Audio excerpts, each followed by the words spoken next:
Yes, it's time for The World This Week, 7 days, 4 Paris-based correspondents with us.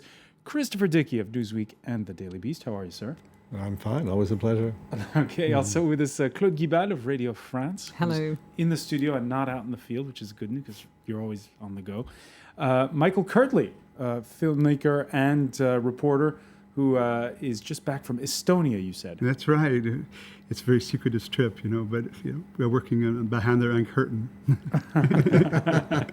And Paul Taylor of the Reuters news agency, who I hope hasn't been chained too much to the desk this week. I've been chained to layoffs at Peugeot this week. All right, well, maybe we'll talk about that in part two when we talk about the situation here in Europe. The World This Week, where you can always weigh in on the conversation on Facebook and on Twitter.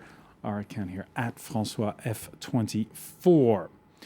It was initially reported as Syria's worst massacre since the start of the uprising 16 months ago, but with Damascus keeping out foreign reporters information on what exactly happened in the Hama province town of Tremse is secondhand. The United Nations backs the opposition's claim that it was government forces that rained shells on that poor farming village before pro-regime militiamen moved in.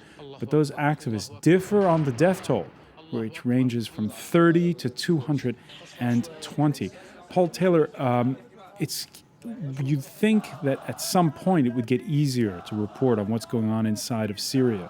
But it's proving incredibly murky. And just the other day in our newsroom, we had a mix-up because we're getting this amateur video footage of what's going on, and we broadcast the wrong footage, and that happens, it seems, to everyone. It's terribly difficult to know, to be certain of the authenticity of the material that we're getting, however hard you try, and it's so incredibly dangerous for journalists to go in there, to stay in there, to operate there, that you're very, very dependent on secondhand information and on networks and on people that you hope are honest brokers, like the UN observers.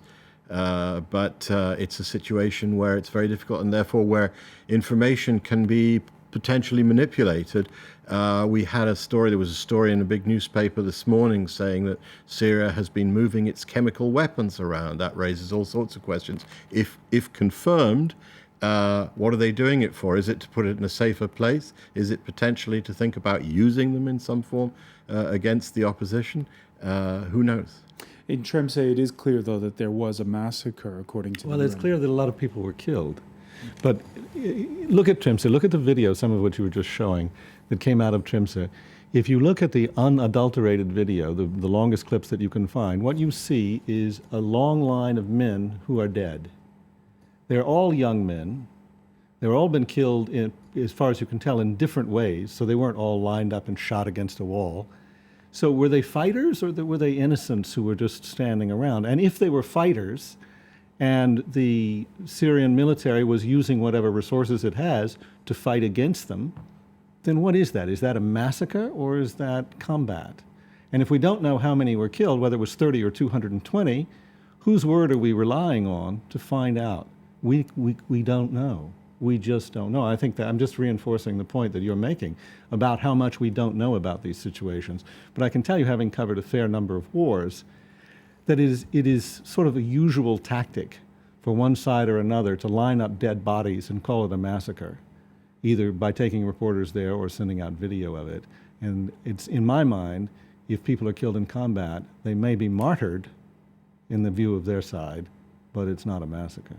All right, so we're going to continue. What is clear, though, Christopher, is the fact that we are seeing the number of refugees, which continues to pour into neighboring countries. Terrible, yes. And we know that the level of violence is continuing to spike. Well, that's right. But then again, you've got a lot of innocent people who are being hurt, who are being driven out of their homes. There's what amounts to ethnic cleansing going on in parts of Syria. You have people being forced across the borders by the tens of thousands. Soon it'll be hundreds of thousands. In some cases, those people are retreating to what are areas that will be used for staging for the guerrillas. Already that's happening in Turkey. So what you have, in fact, is a widening war. It's a desperate situation. One wishes you could resolve something about it, but nothing we see happening suggests that's going to happen. And at this time last week, we were discussing the fact that the French foreign minister had just told a Friends of Syria conference here in Paris that we'd soon be hearing from Manaf Tlas, a general from inside Assad's inner circle who had defected. Claude Guibal, 1 week on, we still haven't seen him. Well, last week, Laurent Fabius said Manaf Tlas was on his way to Paris. Yesterday, I've seen Laurent Fabius, and we asked him, where is Manaf Tlas? And nobody knows where he is. He hasn't spoken yet. We know his father, Mustafa Tlas, is in Paris, and his father is the interesting figure of the family because Mustafa Tlas used to be Hafez al-Assad companion. He was long-time defense minister. All-time defense minister of Hafez al-Assad and Bashar al-Assad. Is from a Sunni family of Rastan in the middle of Syria, and is well respected by the army. And his son, Top General Manaf Tlas, at the beginning of the repression, has taken its distances with the regime because he tried to negotiate with the radical members of the rebellion in Rastan, and then he was put aside. So Manaf Tlas seems to be really taking distance from the regime, but still is well respected by the people who are still faithful to Bashar because of his father, because his father has a legitimacy in the army. Well, yes, but you've had a number of people defecting even before the revolution. You had people, former intelligence chiefs coming here, and the Tlas family particularly is very well connected here. Yeah, they do have a lot of. They have a lot of connections. I mean, his sister is one of the most prominent hostesses in Parisian society. She used to have an intimate relationship with Roland Dumas, the former French foreign minister. The former French foreign minister. She was very close to Olivier Gisbert, the publisher. I mean, they're very well-connected family. So I don't think he's sleeping under a bridge while he's here. If not. Tlas hasn't yet spoken to reporters, but Wednesday Syria saw its first major diplomatic defection. The ambassador to Iraq, Nawaf al-Faris, he's been granting interviews. Michael, we talk about Syria every week, and we're saying, all right, this is the tipping point. That's the tipping point. Could this be a tipping point? Well, compared to Libya, we were thinking about the same thing at a certain particular point, but there was a motivation on the outside world to do something about Libya that seems to be different in Syria. I think as long as we see a standoff between the different powers about how to approach Syria, there's not going to be a tipping point. And I think that inside Syria today, as Christopher was alluding to, and Paul, there seems to be it's very difficult to find out exactly what's happening in the country. So exactly what is going to be that tipping point inside country, it's going to be difficult to predict from the outside. Impossible. We're going to move on and look at Egypt. First trip abroad from the new president. Where does he go? Saudi Arabia. Relations between Riyadh and Cairo often strained under Hosni Mubarak, but neither did the Muslim Brotherhood get on well with the more hardline Wahhabites inside the Saudi kingdom. That's the past, though, says the Brotherhood's Mohammed Morsi.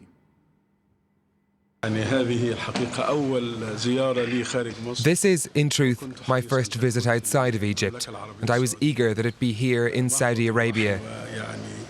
This visit unites our hearts. What has taken place between us in talks and dialogue is in the interest of this region and its stability, as well as in the interest of the Egyptian and Saudi people. Claude Guibal, why did he go to Saudi Arabia? Why? Because it's interesting, that he chose Saudi Arabia for his first visit. Actually, the first speech President Morsi made on the day of his elections was to say, by the way, that he's going to strengthen the relationship of Egypt and Iran. And it was a shock for everybody. In the meantime, Saudi Arabia promised him $1 billion through the Islamic Bank of Development, which is based in Riyadh. It's a strategic and pragmatic move, Historically speaking, the relationship between Saudi Arabia and the Muslim Brothers are not very good, but Mohammed Morsi said he was keen on not interfering in internal affairs, and that's what Saudi Arabia wanted to hear. And it's also a way for Saudi Arabia to control, the Muslim Brothers, because they have close relationship with Qatar. In the last years, the Muslim Brotherhood of Egypt has found a kind of platform with Al Jazeera, because Al Jazeera is hosting a show with one of the most prominent figures in the Muslim Brotherhood, which is Sheikh Yusuf al-Qaradawi. So it's a way for Kingdom of Saudi Arabia to control the Muslim Brothers and to control Egypt from Qatar. Control? Well, to have a look on, at least to manage to control them, not to leave them go to Qatar and just, What signal does it send, Christopher Dickey? Well, I think basically Morsi needs all the friends he can get at this point. And he doesn't want the Saudis to be his enemies. He wants to be seen to be reaching out to them. But, I think from the Western point of view, from the American point of view particularly, they look at these guys and they say, well, they're all these Islamists, they're all sort of Wahhabis and Muslim brothers and must all be the same. And they're not the same at all. First thing to know about the Muslim Brotherhood is they are not monarchists. Their roots are as a revolutionary organization and a popular organization. It's not about being ruled by one family that names the country after itself. So they are seen by the Saudi regime and by the Saudi monarchy as a threat, and they will continue to be seen that way. But as Claude points out, even if you see somebody as a threat, it doesn't mean you don't want to talk to them. In fact, you hold them closer in some cases, and I think that's what's going on. Hug them close. I think what Chris was saying about him needing lots of friends. Morsi is obviously in a very difficult power struggle at the moment inside Egypt with the army, and he's, he needs international legitimacy. He needs to build himself up by these kinds of visits and by being able to show that he really is the face of Egypt. Whether he's also trying to reach a relationship, I think, with the army that where he gets a decent share of the power, but it doesn't lead to conflict in the streets.